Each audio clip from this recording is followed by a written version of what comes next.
My pulse raced at the astounding accomplishments of the mercenary known as Demon Lord. I forgot about my job and read everything I had on hand. Around the time Demon Lord received his nickname, South Belka showed signs of weariness regarding the war. Because the region was set up as a defense line to protect the birthplace of Belka in the north, the people's dissatisfaction had reached a climax. The cities declared themselves demilitarized and peacefully surrendered to the Allied forces. Unable to establish a defensive position, the Belkan army kept retreating to the north. The end of the war was fast approaching. I was given an opportunity to interview the former aces of the Belkan Air Force. Back then, they were the masters of the sky, and they had also known him. So I crossed the border to follow his trail.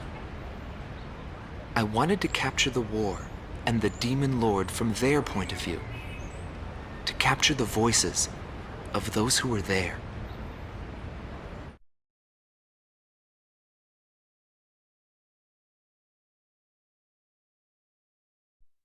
Bernard Schmidt, a man with the eyes of an owl. Groom Team Commander, former member of the Belkan Air Force. 10th Air Division, 8th Tactical Fighter Squadron. Fighting with distinguished service on the battlefield, he earned the title of Ace with his uncanny ability to adapt quickly to the flow of battle. I had a bad feeling while I was flying towards the round table. Why were they having problems down in 2 mercenaries? I figured it was just temporary chaos and it'd be over by the time I got there. Pilots of the Belkan Air Force are true professionals, but when I saw the situation, I couldn't believe my eyes. I thought maybe my IFF was malfunctioning. There were still 2 enemies on the radar. Everyone else in my squadron had the same reaction. This is really happening. Every now and then, guys like that appear on a battlefield. Someone special, you know? I squinted my eyes and confirmed the situation. Checked the terrain, air currents, his plane, his maneuvers, and his remaining ammo. I figured I could do it. I knew what I was getting into, but he still outmaneuvered me beyond my expectation.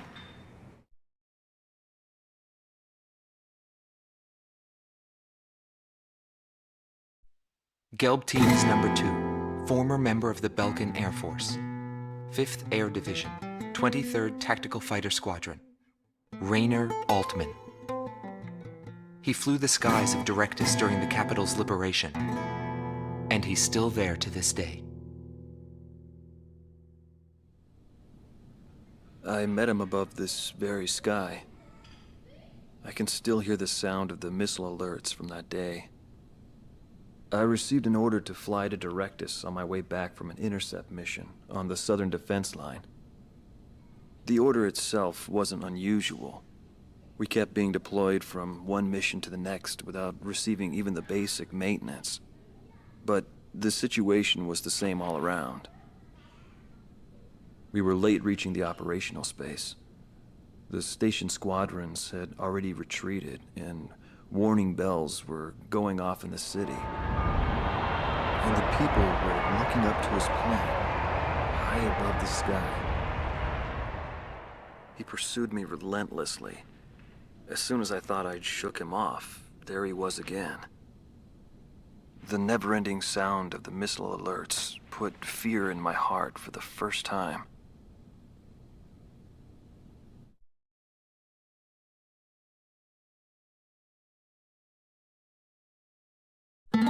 This man was head of the command group and was known as the Vulture. Schwartz Team Commander, Dominik Zubov, former member of the Belkan Air Force, 13th Night Fighter Air Division, 6th Tactical Fighter Squadron. He fled after the final battle in order to avoid prosecution for various war crimes. He is still on the run and being hunted as an escaped killer. Sorry about the accommodations.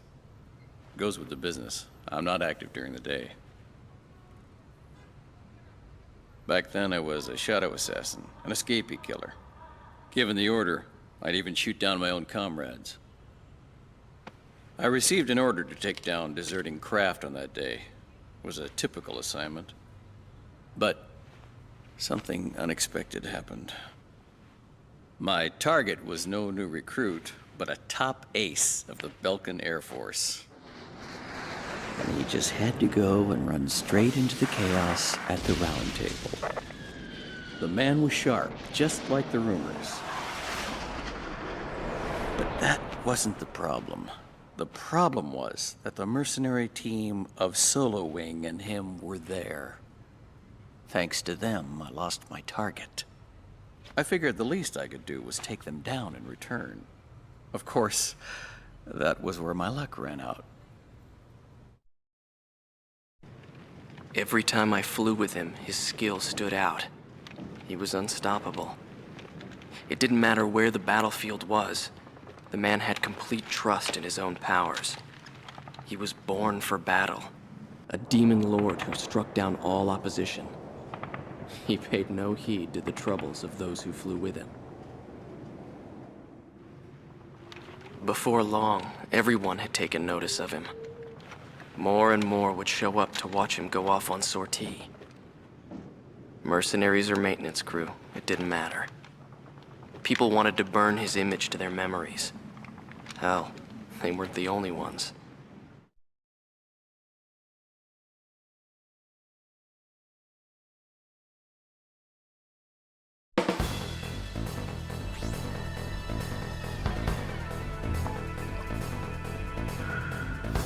The Belkan forces are beginning to take flight.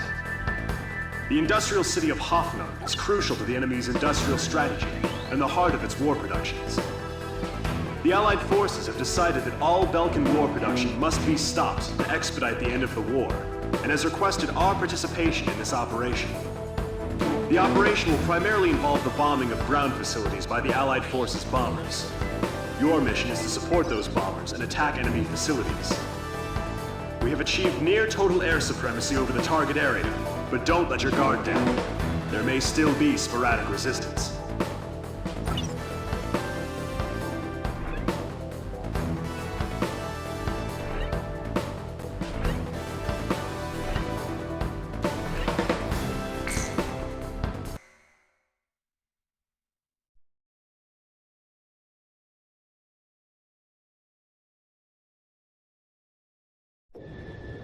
Gone 2 to all units. I've confirmed a burning city up ahead. That must mean the bombing started. Cover the Allied bombers. Eliminate all ground and aerial threats. Let's move.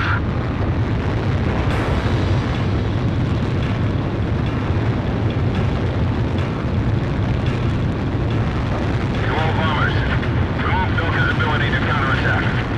Priority is placed on destruction over accuracy.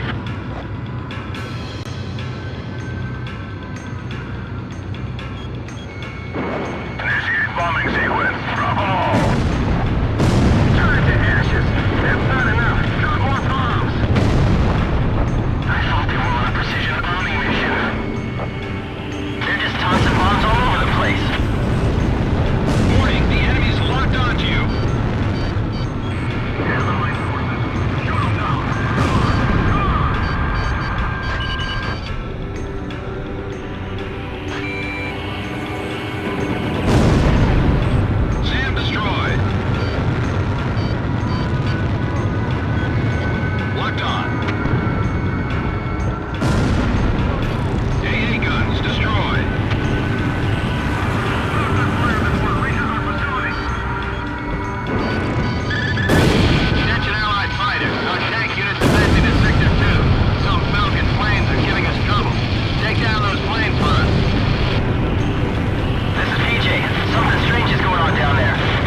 Damn them all. Nobody knew why they were fighting anymore. All I felt at that point was sadness for the world. That's why I... Pursued by Allied forces, the Belkan forces have taken flight, abandoning Hoffno. Without military production capabilities, Belka is in a bind. We were also able to confiscate samples of what seemed to be experimental weapons from the abandoned war factories, before Belka had time to use them.